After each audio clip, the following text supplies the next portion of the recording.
আসসালামু আলাইকুম ওয়া রাহমাতুল্লাহি ওয়া বারাকাতুহু।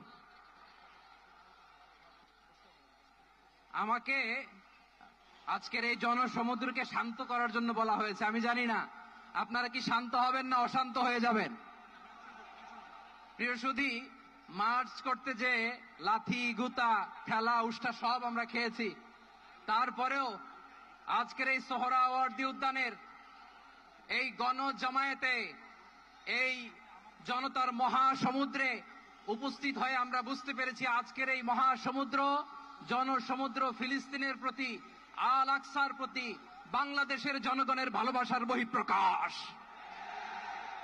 ভৌগোলিকভাবে আমরা ফিলিস্তিন থেকে অনেক দূরে হতে পারি, কিন্তু আজকের এই জনসমুদ্র প্রমাণ করে আমাদের এক একজনের হৃদয়ে বুকের ভেতরে বাস করে এক একটা ফিলিস্তিন।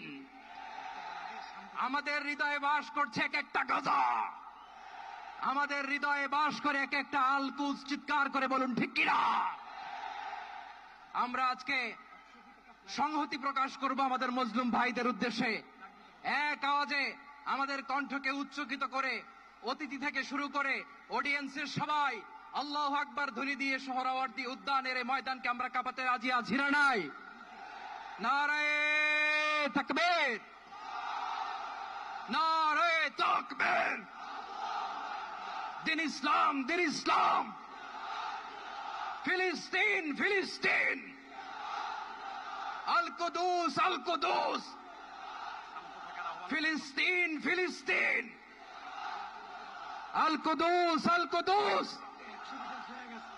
আমার ভাই শহীদ কেন? জাতিসংঘ জবাব চায়। গাজায় গণহত্যা কেন? জাতিসংঘ জবাব চায়। আমি যা বলি আমার সাথে আওয়াজ করে ইংরেজিতে স্লোগান ধরুন, free free Palestine, free free Palestine, free free Al Aqsa. 1 2 3 4, genocide no more. From the river to the sea, Palestine will be free. Naraye takbir. Wa ma alayna illa al-balagh. Assalamu alaykum wa rahmatullahi wa barakatuh.